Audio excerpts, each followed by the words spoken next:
গত 22শে আগস্ট সাবির বলে পশ্চিমবঙ্গের একজন দরিদ্র মানুষ যে রুটিরুজির সন্ধানে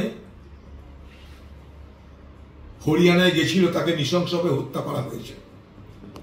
বাংলা থেকে হাজার হাজার বেকার যুবক রুটিরুজির জন্য ভারতবর্ষের বিভিন্ন প্রান্তে যেতে বাধ্য হয়, বিদেশেও যেতে বাধ্য হয়। আজকে যে সাবির বলে ছেলেটাকে 24 পরগনার ছেলে, তাকে হরিয়ানায় হত্যা করে দেওয়া হলো মব লিঞ্চিং এর নামে, জন আক্রোশের নামে, গণহত্যার নামে। তার অপরাধ কি ছিল? যে তার কাছে নাকি গরুর মাংস পাওয়া গেছে।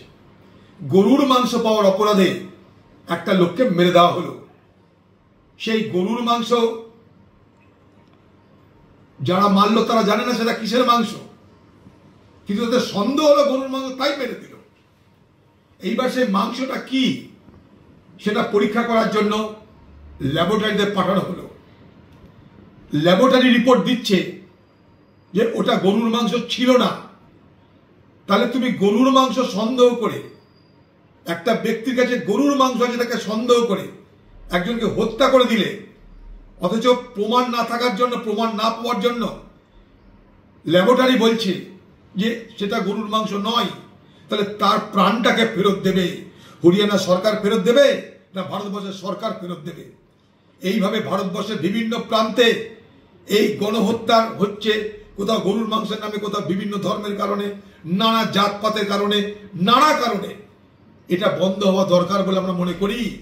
ভারতবর্ষের পার্লামেন্টে যাতে মব লিঞ্চিং এর বিরুদ্ধে, অর্থাৎ গণহত্যার নামে আমার ইচ্ছা অনুযায়ী কাউকে হত্যা করে দিলাম, অথচ পুলিশ আছে, প্রশাসন আছে, সবকিছু আছে, কারোর বিরুদ্ধে কোনো অভিযোগ থাকতে পারে আমার, সে অভিযোগ জানানোর জন্য জায়গা আছে, থানা আছে, পুলিশ আছে, সরকার আছে, অথচ সেগুলোর পরোয়া না করে আমার মনে হলো আমি কাকে খুন করে দিলাম, অপরাধ শুধু তার কাছে নাকি গরুর মাংস আছে।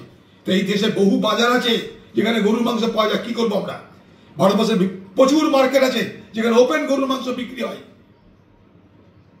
তাদেরকে তো হত্যা করা উচিত, সেখানে তো সরকার লাইসেন্স দিচ্ছে।